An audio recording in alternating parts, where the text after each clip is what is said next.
our Maker, Redeemer, and Friend. Amen.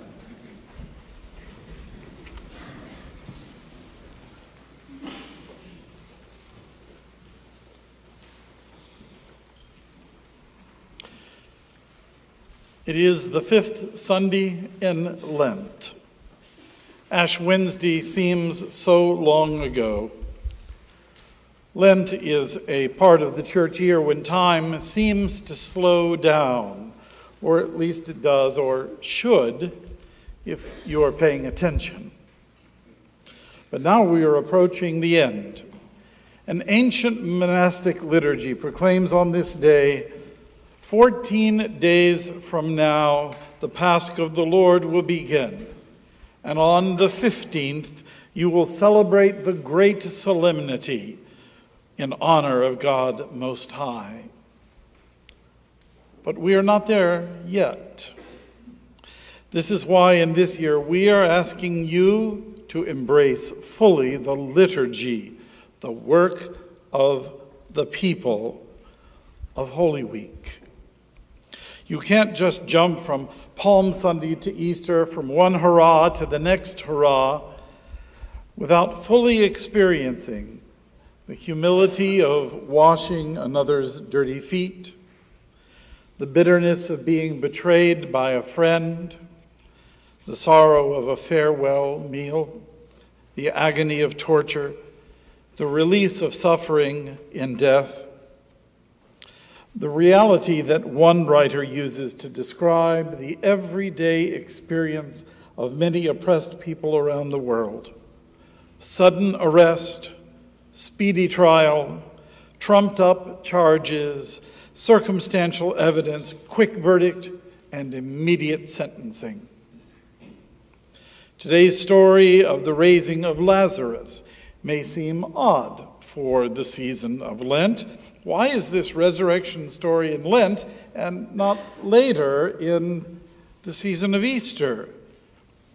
Because Lazarus is dead and buried. And unless we come to terms with death, the new life of Easter will have no meaning. Before the laughter of Easter comes the reality that made Jesus cry. Jesus often thought of the Psalms at key moments in his life. I imagine today standing at the grave of one of his dearest friends, perhaps even the one whom Jesus loved. Jesus remembered and felt deep within the tears of his heart, "Out of the depths I cry to you, O Lord." This first line is what makes Psalm 130 so memorable. De profundis, says the Latin title, out of the profundity of all that is, out of sorrow and pain and the depths of death, my heart cries out to God. There was a day in my life when, after years of infertility treatments and losing all hope, being told by the doctors, it's not happening, a surprise pregnancy, and then the expected birth of our first child, they put in my arms my stillborn son. Just the day before, we had heard his heartbeat.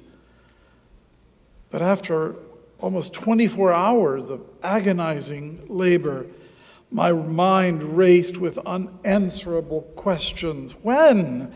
How? Why?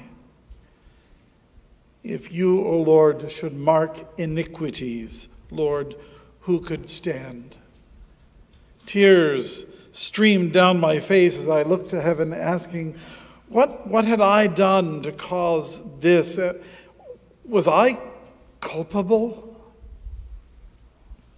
There have been few lower moments in my life. Where was there to go but up? The subtitle to this psalm says it is a song of ascents, a song that was sung while pilgrims were ascending, marching to Zion, literally up a hill.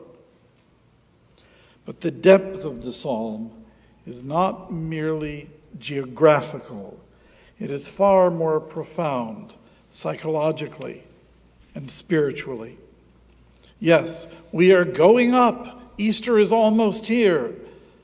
But we get there by first acknowledging the place where we begin, the depths of sorrow and pain that are part of life. Even the happiest life has its moments of desperate loss. Yours may be different from mine. Maybe not the death of a loved one, Jesus crying at the grave of Lazarus, but your own de profundis, your own dark night of the soul. But we do not stay there. This is not a classic psalm of lament, like the one Jesus remembered as he hung on the cross. My God, why have you forsaken me? I said that one while holding my dead son. We will hear it again soon as we walk through the Triduum, the 3 days from Maundy Thursday through Good Friday and then the Easter Vigil. Psalm 22 is full of details and specifics.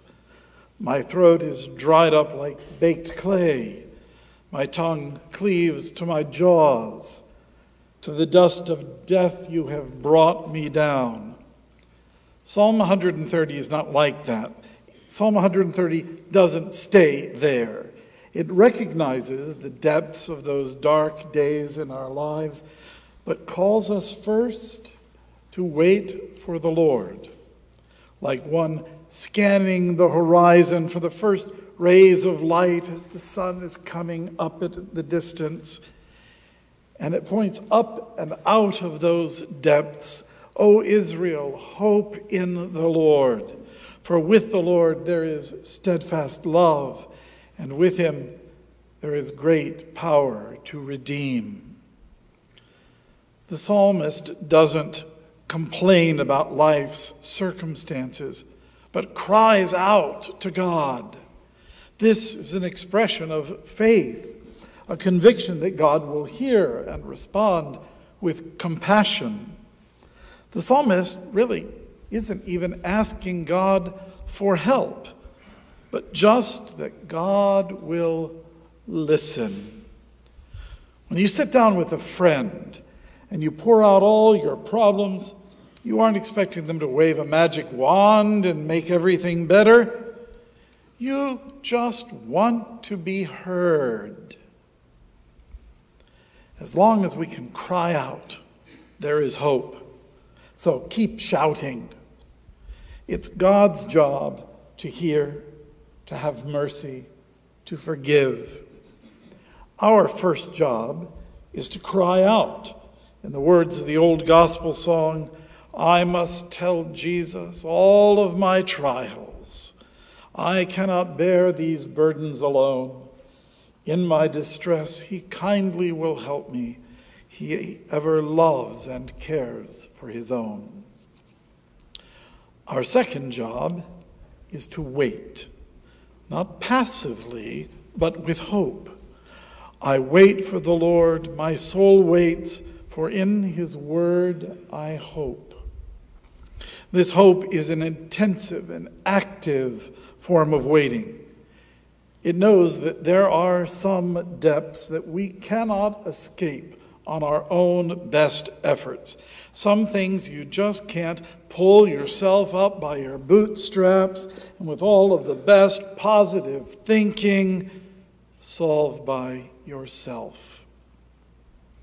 Oprah may be the prophet of self-help, but the help we often need comes not from the power of our grunting and groaning, but waiting in hope for the help that comes from God. And truth be told, waiting is not easy. Wait here. The doctor will call you when the surgery is over. waiting for an estranged child who has not called you in years, waiting for a family member to return from deployment to a place in harm's way, waiting to find out if your job has been outsourced to another country.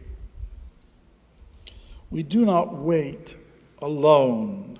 The dry bones of Israel will be filled with the fresh wind of the Spirit of God. Lazarus will be called out of the tomb, even as we are called out of the tombs of all that binds us from living the lives of hope and love and joy that God wills for us. Easter is just around the corner. But for now, it is still the 5th Sunday in Lent. With the psalmist, we cry out of the depths of our individual lives. For now we wait in active hope with faith and trust. Help may not yet have arrived, but we have cried out, and help is on the way. The word for that place where we cry out to God and where we speak and hear the promises of redemption, that word is called church. And so we will together march with palms, share a meal, stand at the foot of a cross, and in tears at the grave of a dear friend. But 14 days from now, the Pasch of the Lord will begin, and on the 15th, you will celebrate the great solemnity in honor of God Most High. Amen.